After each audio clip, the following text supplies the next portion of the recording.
하나님 말씀 구약성경 출애굽기 5장 10절로 14절까지 말씀이 되겠습니다. 출애굽기 5장 10절로 14절까지 말씀을 같이 합독하도록 하겠습니다.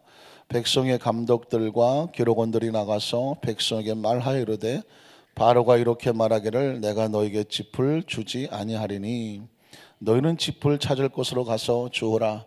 그러나 너희는 조금도 감하지 아니하리라 하셨느니라. 백성이 애굽 온 땅에 흩어져 곡쳐 그루터기를 거두어다가 짚을 대신하니 감독들이 그들을 독촉하여 이르되 너희는 짚이 있을 때와 같이 그날의 일을 그날에 마치라 하며 바로의 감독이 자기들이 세운 바 이스라엘 자손의 기록원들을 때리며 이르되 너희가 어찌하여 어제 오늘에 만드는 벽돌의 수요를 전과 같이 채우지 아니하였느냐 하니라. 할렐루야. 오늘도 예수님 안에서 좋은 일이 일어납니다. 기적이 일어납니다. 살아있는 것 자체가 기적이고 예배 자체가 기적이고 기도할 수 있는 것도 기적이고 하나님을 아는 것도 기적이고 믿으십니까? 오늘 하나님 앞에 나와서 우리의 심령 처지 형편 처지를 주께서 이미 알고 계시니 우리가 오늘 앞에 기도하는 결모마다 기억하시고 오늘 말씀 가운데 각자의 심령 속에 하나님이 주시는 은혜와 은총이 넘쳐날 것을 믿습니다. 한번 따라하실까요? 하나님의 의도를 모르는 이스라엘 백성과 모세, 이런 제목으로 말씀의 은혜를 나누기를 원합니다. 우리가 쓰는 말 가운데 여러분 혹시 기억하십니까? 자주 쓰는 말은 아니지만 연작이 대붕의 뜻을 알랴 이런 표현을 쓰죠. 연작 무슨 뜻일까요? 제비 연자 또 참새 작자, 그렇죠? 제비나 참새 같은 조그만 새가 대붕이 뭘까요? 대붕은 전설 속에 나오는 새인데 그 날개가 세상을 덮을 정도로 큰 날개를 가지고 있는 큰 새를 일컬어서 대붕이라고 말합니다. 그러니까 참새와 제비 같은 이 조그만 한 주먹도 안 되는 이 조그만 새가 날개가 세상을 덮는 그런 큰 새의 뜻을 알겠느냐. 그래서 빗대어 쓰는 말입니다. 그러니까 아주 작은 그릇은 큰 그릇에 하려고 하는 의도를 전혀 알지 못한다, 그런 뜻이죠. 가장 중요한 것은 인간이 하나님의 뜻을 어떻게 알 수 있겠습니까? 그럼에도 불구하고 많은 사람들은 자기의 생각을 가지고 하나님의 뜻을 가늠해 보려고 하고 하나님의 뜻을 계산해 보려고 하고 하나님의 뜻을 전혀 알지 못하면서도 자기 생각을 가지고 절망하고 좌절하고 포기해 버리는 수가 얼마나 많이 있는지 모릅니다. 성경 속에 보면 대부분 그런 사람들은 하나님을 원망하고 불평하게 되더라고요. 우리 지난 목요일 예배 새벽 예배 가운데도 바로의 마음이 강팍해져서 하나님 백성들을 끊임없이 괴롭히고 고통하게 하는 그런 모습이 나오는데 이유를 보니까 지가 바로라고 할지라도 하나님의 마음과 계획을 전혀 모르기 때문에 그렇습니다. 오늘 성경 본문에는 세 종류의 하나님의 마음을 모르는 사람들의 얘기가 나오는데 첫 번째는 또 바로와 그의 병사들이라고 할까요? 졸개들이라고 할까요? 그런 사람이 먼저 나옵니다. 우리 첫 번째로 하나님도 모르고 뜻도 모르고 하나님을 대적하는 바로의 모습, 또 그의 병사들의 모습을 한번 보겠습니다. 출애굽기 5장 10절로 11절을 보면 백성의 감독들과 기록원들이 나가서 백성에게 말하여 이르되 바로가 이렇게 말하기를, 자 바로의 명령을 전달하죠. 내가 너희에게 볏집이죠, 집을 주지 아니하리니 너희는 집을 스스로 찾아라 이거죠. 스스로 잘 가서 주우라. 그러나 너희의 일은 조금도 감하지 아니하리라. 무슨 뜻입니까? 볏집도 주지 아니하고 벽돌은 수양대로 구원해라고 하니까 지금 이스라엘 백성을 괴롭히기로 작정한 거죠. 아주 무리한 요구를 계속하고 있는 것입니다. 자, 그렇게 했다는 거죠. 자, 그런데 14절에 보면 계속해서 또 바로의 감독들이 자기들이 세운 바 이스라엘 자손의 기록원들을 또 때렸습니다. 때리며 이르되 뭐라고 말합니까? 너희가 어찌하여 어제와 오늘에 만드는 벽돌의 수요를 전과 같이 채우지 아니하느냐. 그전에는 짚을 갖다 주면 짚을 가지고 벽돌만 만들면 됐는데 이제는 스스로 나가서 볏집도 찾아야 되죠. 그것 가지고 벽돌도 만들어야 되니까 예전과 같은 벽돌 수량이 나올 수가 없는 거죠. 그러니까 계속해서 꼬투리를 잡고 괴롭히고 있는 그런 모습을 보게 됩니다. 또 17절로 18절에 보면 고통은 계속됩니다. 바로가 이르되 너희가 게으르다 게으르다. 게으른 것이 아니죠. 상황이어서 할 수가 없는 상황인데 계속 갖다 몰아붙이는 거죠. 그러므로 너희가 이르기를 뭐라고 말합니까? 우리가 가서 야훼께 제사를 드리자 하는도다. 자, 이제 가서 일하라. 쓸데없는 생각, 나갈 생각, 광야에 나가서 뭐 예배한다는 생각, 제사 드리는 생각, 이런 생각하지 말고 가서 일하라. 짚은 너희에게 주지 않을지라도 벽돌은 너희가 수량대로 바칠지니라. 그러니까 바로는 어떻게든지 이스라엘 백성들이 광야로 나가는 것을 막고 애굽에서 고통스럽게 하려고 계속 압박을 하고 있습니다. 왜 이렇게 한다고 말씀을 드렸나요? 바로는 지금 하나님께서 그의 마음을 강팍하게 했다고 말합니다. 사람은요, 참 성경서 읽으시면서 가장 안타깝고 버림받고 하지 말아야 될 게 있는데 뭐냐면 하나님께서 그 마음을 강팍하게 하지 않도록 기도를 해야 됩니다. 왜냐하면 바로 같은 사람은 당시 오늘날 미국의 대통령 갈 정도로 전 세계에서 가장 강력한 나라의 황제란 말이죠. 스스로 신의 아들이라고 말하고 파라오라고 말하거든요. 그런데 그런 사람의 마음을 하나님이 강팍하게 하니까, 하나님 마음을 강팍하게 하면 뭐가 들어오냐면 악한 영이 들어옵니다. 악한 영이 들어오면 밥 먹고 하는 일이 뭔지 아십니까? 하나님의 일을 방해하는 거예요. 다른 게 아닙니다. 영적인 일이니까. 악한 영이 들어오면 악한 영은 하나님의 일을 방해합니다. 하나님의 일을 방해하니까 하나님 백성들을 고통스럽게 하고 괴롭게 하는 것입니다. 바로는 지금 자기 하고 싶은 대로 한다고 하지 모르지만 영적으로 보면 악한 영이 들어와서 하나님의 일을 방해하고 있는 것입니다. 성경에 벌어지는 것은 인간들의 이야기지만 가만히 영적인 배후를 보면 이것은 악한 세력과 하나님의 세력을 방해하려고 하는 영적 대결인 것을 발견하게 됩니다. 기억하십니까? 사울도 악한 영이 들어오니까 다윗을 죽이려고 달라듭니다. 멀쩡하던 사람이 악신이 들어오면 괜히 옆에 하나님의 사람 다윗을 죽이려고 막 칼을 집어 던지기도 합니다. 왜 그럴까요? 악한 영이 들어오면 항상 하나님의 일을 방해한다는 것입니다. 우리가 왜 매일 성령이 충만하기를 원하고 늘 성령님을 인정하냐고 모셔드린다고 말을 할까요? 우리 안에 성령님이 들어오셔야 하나님의 편에 섭니다. 인간은요, 탱크와 같아요. 로마서에 보면 병기와 같다고 말하는데 그건 뭐냐면 무기와 같다는 것입니다. 탱크라고 하는 것은 강력한 것을 가지고 있지만, 그러나 탱크는 스스로는 어떤 선택을 하지 못합니다. 그 안에 어떤 병사가 들어오냐에 따라서 그 탱크의 포구가 달라지는 것이죠. 예를 들면 공산군이 맞죠? 북한군이 타면 우리나라 탱크라고 할지라도 탱크 포구가 어디로 오겠습니까? 대한민국 국군을 갖다가 겨누지 않겠습니까? 그 안에 괴력은 공산군이 탔으니까. 그런데 만약에 북한chế 탱크라고 할지라도 우리나라 국군이 만약에 그것을 점령했다고 하면 그 포구가 어디로 돌아갑니까? 북한을 공격하게 되죠. 탱크 자체는 의미가 없어요. 아무리 강력해도 그 속에 누가 들어가느냐가 중요한 것입니다. 사람은 아무리 멀쩡해 보여도 그 속에 어떤 영이 들어가냐에 따라서 하나님의 편에 서기도 하고 하나님의 반대편에 서기도 하는 것입니다. 우리가 늘 끊임없이 우리 안에 하나님의 영이 들어오셔서 우리를 통제하고 지배하고 다스렸습니다. 말씀을 읽으면 말씀이 지식이 되고, 말씀이 우리 마음을 분석하고 판단하고 경계하게 되고, 하나님의 성령이 들어오셔서 늘 하나님 편에 설 수 있도록 영적으로 무정하는 것입니다. 예배는 그런 의미에서 가장 최고의 영적인 능력으로 무정하는 축복의 통로인 것이죠. 바로는 지금 하나님 백성을 괴롭히고 있지만 우리는 압니다.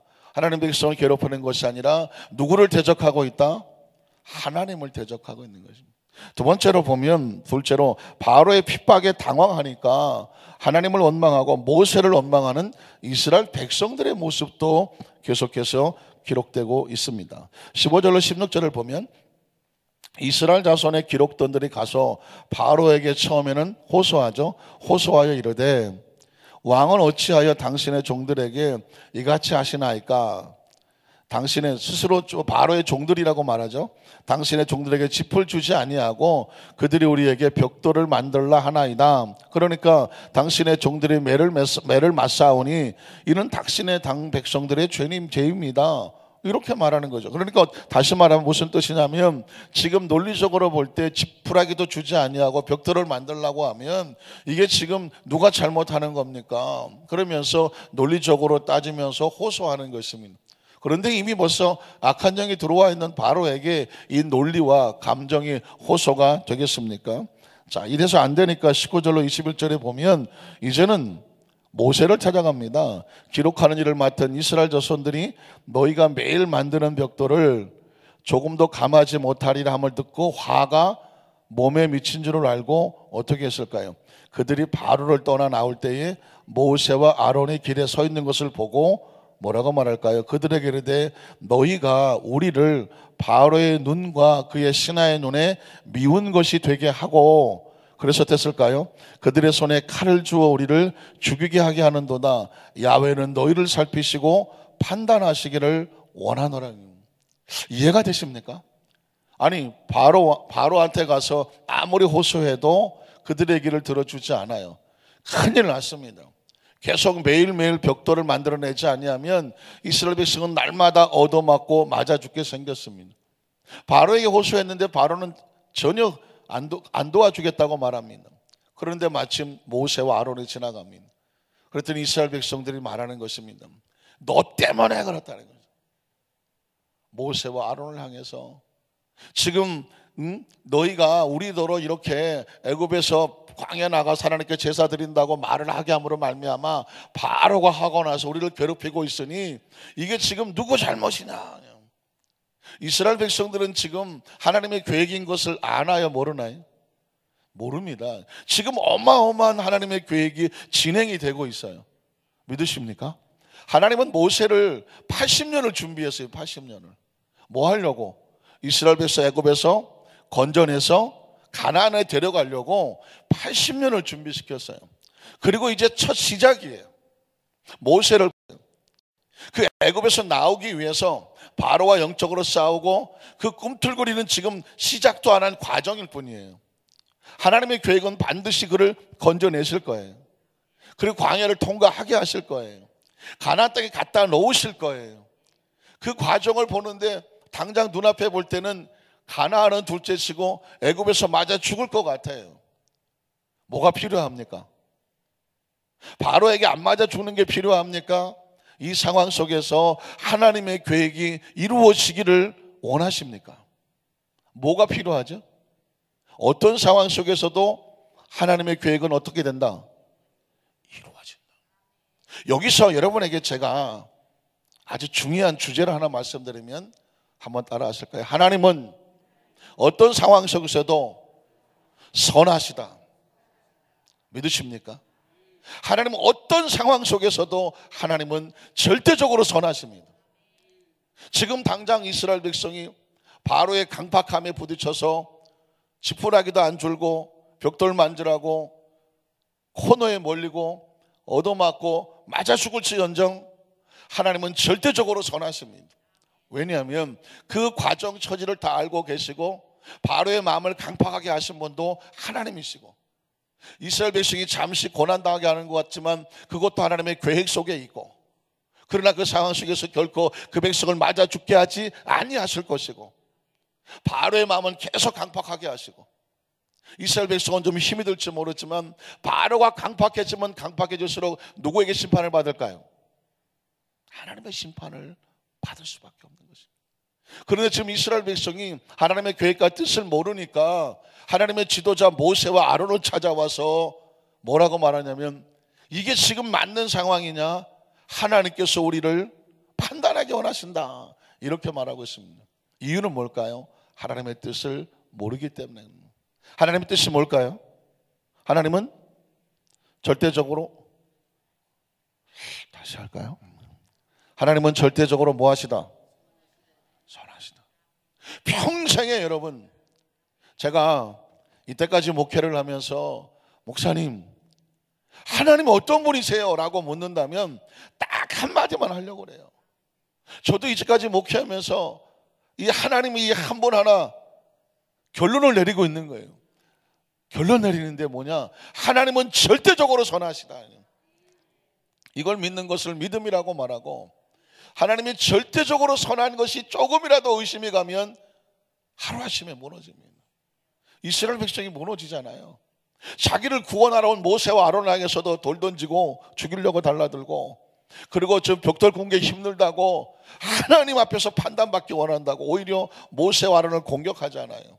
여기서 느껴지는 것은 뭐냐면 여론이라는 것이 얼마나 무섭고 허망한가 하는 것입니다. 인간들이 많이 모여서 막 떠드는 거 있잖아요. 남들이 다 그래라고 말하는 거 있잖아요. 이게 얼마나 무섭고 허망하냐는 것입니다. 제가 늘 말씀드리지만 10명의 정탐꾼들이 가나안 땅을 정탐하고 와서 이스라엘 300만을 놓고 자기들이 본 얘기를 퍼뜨립니다. 그랬더니 그 10명의 이야기를 듣고 300만이 무너져. 그게 여론이라는 거예요. 이제 우리 다 죽었어. 다 죽었어. 그 땅에 들어가면 뭐 장대같이 큰 이런 사람들한테 뭐 우리 뭐 처자식이 다 깨우락지처럼 패대기 쳐서 다 맞아 죽어. 여기까지 헛질을 한 거야. 돌아가. 하나님 필요 없어. 모세 아론 다 필요 없어. 지도자는 우리가 세워야 돼. 그리고 어디로 돌아가자? 애굽으로 돌아가야 돼. 이게 여론이라는 거예요. 300만이 모였으니 10명이 어떻게 받아요? 10명이 아니죠. 4명밖에 없네. 뭐 모세, 아론, 훌, 여호수아, 갈렙 5명이네. 나머지는 다 돌아섰는데. 여론 이렇게 무서운 거예요. 오늘날 민주주의 시대라고 말하지만 민주주의는 여론 시대 아닙니까? 많은 사람이 동의하면 그게 맞는 것처럼 보이잖아요. 하나님의 나라는 여론이 아니라 신정입니다. 신정이 뭐예요? 하나님이 친히 통치하시는 것이죠. 한번 따라 하실까요? 하나님의 나라는 하나님의 친히 통치하십니다. 하나님이 친히 통치하지 아니하시면, 여론에 밀리면, 여론에 따르면 원칙도 없고 원리도 없고 그냥 사람들이 우 몰려가면 그게 다예요. 전 사실 우리나라 뭐 지금 저 정도 나이 되면 그래도 나라에 대해서 한마디쯤은 해야 되지 않습니까? 뭐 지금 우리나라가 제일 위험한 건 뭐냐면 여론에 떠밀려 다니는 게 난 너무 가슴 아픈 거고요. 법 위에 여론이 있으면 그건 망하는 겁니다. 대한민국은 법치국가고 법 앞에 모든 사람은 평등하지 않습니까? 그러니까 누구도 법 안에서 자유를 잃어버리면 안 되고 법리와 원칙과 원리에 의해서 판단을 받아야지, 우 몰려가서 때려 죽이자 그러면 때려 죽이고 우 몰려가서 아니다 그러면 아니는, 이건 마치 법보다 여론이 위에 있으면 대한민국은 법치국가가 아니죠. 여론국가죠. 그래서 막 그냥 무대기로 몰려가서 그냥 때려 죽이자 그러면 다 맞아 죽어야 되고, 뭐 아무리 뭐 어떻게 해보려고 해도 사람이 몰려가서 우 해버리면 끝나는 건 그건 나라도 아니에요. 적어도 법이 서서 칼날같이 법에 의해서 누구든 법에 의해서 보호받을 건 보호받고, 잘못되면 법에 의해서 정당하게 법칙에 따라서 판단을 받아서 그 벌을 받고, 그래서 법이 서 있어야지. 무슨 뭐 헌법재판관도 보면 여론에 의식한 판결 뭐 이런 거는, 이건 아주 너무 가슴 아픈 상황. 세상에 여론을 의식한 법의 판단이 어디 있습니까? 법은 법이지. 어떻습니까? 법은 법이지. 아니, 법을 누가 의식합니까? 법을 정해놓고 법에 맞으면 맞는 거고 법에 틀리면 틀리는 거지. 뭐 사람들이 우 몰려간다고 맞던 법이 안 맞고, 사람들이 우 몰려가지 않는다고 뭐 안 맞던 법이 법는다는 건 이건 아니는. 왜 이런 얘기를 하냐면 하나님 백성들은 하나님의 법으로 사는 거예요. 법으로 살기 때문에 내가 옳으냐 틀리냐는 절대로 있을 수 없는 말이에요. 많은 사람이 옳다고 해서 맞는 게 아니에요. 하나님의 말씀에 맞아야 맞는 거예요. 그러니까 신앙생활은요, 남들이 다 하는데 뭐가 안 해서 절대로 안 돼. 남들은 다 아니라고 말해도 나는 하나님 말씀 안에서 그건 맞다고 말할 수 있는 용기를 갖는 것이 하나님의 백성이에요.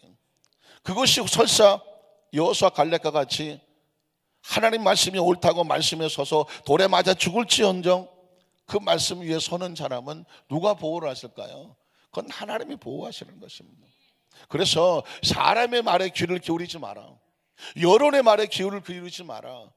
왜냐면 지금 오늘날 여론을 정치하니까 언론이고 뭐고 그냥 막 사람을 몰고 가고, 가짜 뉴스는 여러 가지로 막 조작하기 시작하지 않습니까? 이건 뭘까요? 사람들이 사람의 말을 기울이면 올바른 절대 진리와 가치를 따라가지를 못해요. 성경 속에도 가만히 보니까 이스라엘 백성이 지금 막 이리 뚱 저리 좌우뚱 막 몰려다니는 모습을 보면서 하나님께서 이 시대 속에 주시는 메시지는 뭐냐? 하나님의 사람은 하나님의 음성에 귀를 기울인다. 우리가 옳고 그른 판단은 하나님의 말씀과 원칙과 원리에 움직이는 것입니다. 세 번째로 보면, 자, 이런 상황 속에서 모세도 흔들리고 있는 것을 발견합니다. 모세조차 하나님의 뜻을 몰라서 하나님께 질문하고 있는 그 모세의 모습을 한번 살펴보겠습니다. 출애굽기 15장 22절을 보면, 이젠 모세가 이스라엘 백성의 원망을 받게 됐죠. 그러니까 모세도 황당한 거죠. 야훼께 돌아와서 하라되, 하나님 주여 어찌하여, 이렇게 하죠. 어찌하여 이 백성이 학대를 당하게 하셨습니까? 그러려면 어찌하여 나를 여기에 보내셨습니까? 내가 와서 이 백성에게 하나님을 정하고 하나님께서 너희를 애굽에서 건지시고 광야로 통과해 가나가신다 라고 말씀을 전했으면 갑자기라도 기적을 베풀어 주셔서 이 백성을 데리고 나가야 모세의 얼굴에 체면도 쓰겠는데, 하나님의 종의 체면도 쓰겠는데, 더 상황은 나빠지고 힘들어지니 도대체 이게 뭡니까? 어쩌자고 나를 보내셨습니까? 라고 묻는 거죠. 23절에 보면 또 모세가 이렇게 말합니다. 내가 바로에게 들어가서 주의 이름으로 말한 후로부터 하나님 말씀을 전하고 났는데 오히려 더 백성의 상태가 안 좋아. 그가 이 백성을 더 학대하며 주께서도 주의 백성을 구원하지 아니하고 있으니 내가 도대체 무슨 짓을 한 것입니까? 하나님 말씀을 전했으면 어떻게 해야 돼요? 좋은 일이 일어나야지. 그냥 해방이 돼야죠. 이스라엘 백성 갑자기 그냥 바로의 마음이 녹아져 하나님 말씀이 선포됐으면 막 그냥 갑자기 해방되고 애굽에서 나오고 막 해야 되는데 왜 상황이 점점 힘들고 어려워지느냐라고 모세가 하나님 앞에 나와서 항변하는 거죠. 울부짖는 거죠. 모세가 지금 뭘 몰라서 이럴까요? 하나님의 뜻을 몰라서. 그 뜻이 뭐라고 말씀드렸죠? 하나님은 어떻게 선하시다? 절대적으로 선하세요. 한번 따라 하실까요? 하나님은 절대적으로 선하시다. 심지어 지금 상황이 내가 견딜 수 없는 아픔이 있고 눈물이 있고 그 고난의 과정을 지나간다고 할지라도 그럼에도 불구하고 하나님은 절대적으로 뭐 하시다? 선하시다. 왜? 하나님의 목적은 지금 당하는 아픔과 고난과 이 눈물, 이게 목적이 아니잖아요. 이 과정을 다 통과해서 마침내 가나안에 갖다 놓기 위해서 하나님께서 지금 수순과 절차를 밟아가고 있는 거지, 하나님께서 속수무책으로 내려놓고 있는 것이 아니에요. 우린 지금 한치 앞을 볼 수가 없기 때문에 당장 눈앞에 있는 것 때문에 결과를 자꾸 결론 내리려고 하는데 하나님의 결론은 저 앞에 있어요. 믿으십니까? 그 결론이 보이지 않는다고 해서 당장 눈앞에 있는 것 때문에 포기하고 절망하고 때로는 사람 찾아가서 사정해 보기도 하고 때로는 당장 눈앞에 안 보인다고 하나님을 절망하고 좌절하고 같은 믿음의 동료들끼리 서로 돌돌지고 상처 입힐 안 된다는 거예요. 심지어 모세조차도 실망하고 절망하는, 하나님 내가 40년 아니 80년을 연단받고 간호겠다고 하는 이스라엘 백성을 찾아와서 어렵게 하나님 말씀을 전했는데 왜 상황은 더 나빠집니까? 더 힘들어집니다. 모세가 힘이 빠지겠어요? 안 빠지겠어요? 힘이 빠지죠. 주의 종은요 하나님이 하시게 달린 거거든요. 하나님께서 같이 기도하고 같이 예배하고 했는데 좋은 응답의 역사가 나타나면 같이 사기가 올라가는 거고, 열심히 기도하고 땀 흘려고 했는데 상황이 별로 나아지지가 않아. 그러면 주의 종은 같이 풀 죽는 거거든요. 왜냐하면 성도들 보시기에 어떻게 하시겠어요? 아이고 우리 목사님이 기도했더니 우리 전사님이 기도했더니 응답 받았습니다. 그러면 얼마나 할렐루야예요. 갑자기 같이 막 올라가죠. 근데 아니 목사님이 와서 기도하고 전사님이 기도했는데도 별 상황이 별로 변화가 없어요. 그럼 같이 죄 짓는 것 같은데, 아이고 하나님 왜 이러려고 아무리 큰 물로 기도하고 그렇게 갔는데 왜 상황이 이래요? 근데 여러분, 하나님께서 힘이 없어서 그런가요? 하나님께서 지금 일을 안 하시고 계시는 건가요? 아니에요. 우리의 상황에 상관없이 하나님은 절대적으로 선하셔요. 이거 하나 붙잡고 세상 사셔야 돼요. 어떤 상황 속에서도 하나님은 선하시다. 이걸 가지고 있으면 어떤 일이 벌어지냐면 어떤 상황에 정신을 바짝 차리게 되고 마지막까지, 아니 극단의 상황 속에서도 하나님 앞에 기꺼이 맡길 수 있는 힘이 생기고 믿음의 힘을 붙잡을 수가 있습니다. 지난 주일날 한인수 장로님이 가까운 데 계시더만요. 어디 신천리 감리교회 장로님인가 그러시는데, 장로교회인데 그분이 그런 간증을 잠깐 하셨죠. 미국에 간증 집회를 갔는데 어느 방송국에서 10회 정도의 드라마 와서 출연해달라고, 그때만 하더라도 여러 가지 드라마 출연도 안 되고 해서 10회만 나간다고도 굉장히 감사한 거라 당장 들어가서 그걸 해야 되는데 집회 약속이 돼 있어 갖고 그거를 할 수 없이 포기를 하고 있는데 마음이 너무 막 아프고 허전하더라는 것입니다. 어떻게 들어온 드라마인데, 드라마라는 것이 한번 나가고 또 인기가 돼야 그 다음 주 계속 출연이 되는 건데 안 하고 있다가 갑자기 드라마가 들어올 일은 없는 거거든요. 그래서 막 마음으로는 불안하고 힘들었다고 하더라고요. 그런데 몇 개월 지난 다음에 다른 데서 연락이 오기로 SBS인가에 들어오더니 40회를 출연해달라 그러더니 40회. 그러다가 보니까 하나님의 뜻은 당신은 모르겠는데 뒤늦게 알게 되더라. 물론 아주 단순한 간증 같지만 굉장히 중요한 의미가 있습니다. 사람은 당장 눈앞에 이게 뭔지 모르겠을 때 쉽게 절망하려고 해요. 그러나 하나님은 더 큰 계획을 반드시 뭐하고 계시다? 갖고 계시다. 지금 본문의 내용만 보면 너무 힘들고 어려운 상황이지만 이 상황을 우리 알고 있는 우리가 보면은 기가 막힌 거예요. 이미 이스라엘 백성은 알고 있죠. 가나안에 들어갑니다. 세월이 좀 지나서 그렇지 약속대로 가나안에 들어갑니다. 그 과정하는 곳 속에서 몰라서 지금 힘들고 어려워서 하지. 제가요 안산기독교연합회에 안견회 회장을 하겠다고 하는 마음을 갖고 이게 과연 옳은가? 과연 옳은가? 그러면서 수도 없이 반문을 했습니다. 그런데 막상 들어가 보니까 이유를 알겠어요. 우리 안산에 성령운동이 필요하고 중보기도, 합심기도, 통성기도가 필요한데 기독교 안산기독교연합회가 38년 되더라고요. 근데 제가 지난 3년 동안 모든 회의를 참석해 봤는데 통성기도가 없어. 성령에 대한 부르짖음도 없어. 합심기도도 없어. 가슴을 치게 하더라고요. 하나님, 이 안산에 900몇 개의 교회가 모여서 기도회를 하는데 왜 통성기도가 없고 합심기도가 없습니까? 해본 적도 없고 끌고 나가는 사람도 없어. 하나님, 혹시라도 저를 세워주시면 이 안산에 기도운동 일으키고 성령운동 일으키고 통성기도하고 주여 삼창하고 합심으로 기도하는 기독교를 만들기를 원합니다. 여러분 아무도 아멘 안 하잖아요. 저는 그게 있었어요. 그런데 여러분 이번 한 달도 안 남았죠. 4월 16일 날 마침 세월호 3주기도 하지만은 안산 기독교연합회 주최로 와스타디움에서 부활절 연합 예배를 드립니다. 목표가 15,000명이에요. 정말 38년 역사 속에서 처음으로 와스타디움에서 그 벌판에서 15,000명, 아니 2만 명 이상의 성도들이 모여서 부활절 예배를 드리는 거예요. 그런데 여러분 그 순서가 하나 생겼습니다. 4분 동안 회개와 부르짖음의 통성기도를 하는 거예요. 처음으로 그 15,000명 그 이상이 와스타디움에서. 그런데 그 기도회를 끌고 갈 사람이 없어. 누가 해야 되겠어요? 여의도 순복 안산교회에서 하는 거예요. 여러분의 담임 목사가 하는 거예요. 우리 하나님께 감사의 박수. 그 임원들이 이구동성으로 이건 순복음교회 목사님밖에 못한다. 그리고 저한테 와서 회장님도 계시고 부회장도 계시고 쟁쟁한 분이야. 난 아직 상임 부회장도 아니에요. 근데 그 4분을 통성기도를 해달라는 거예요.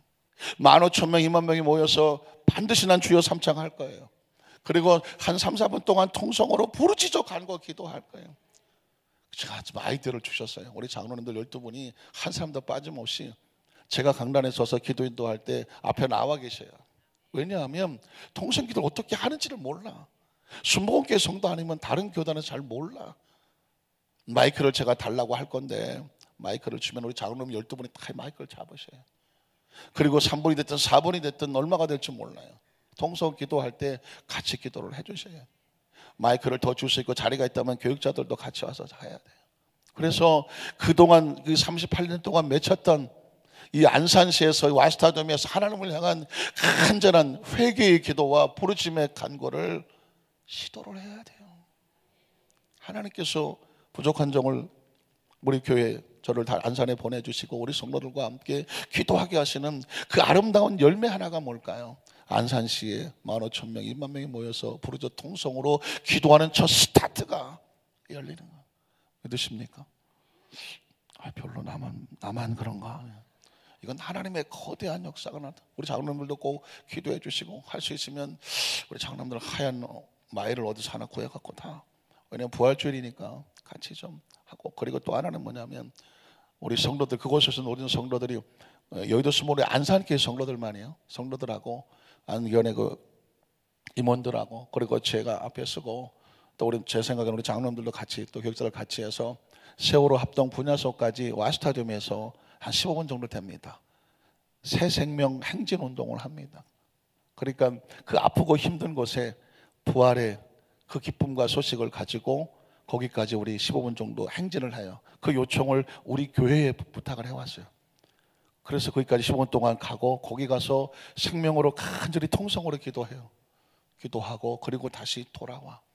그건 뭐냐면 굉장히 상징적인 의미가 있죠. 부활의 소망을 그들에게 전해주고 그곳에서 같이 합심으로 기도하고 오는 거예요.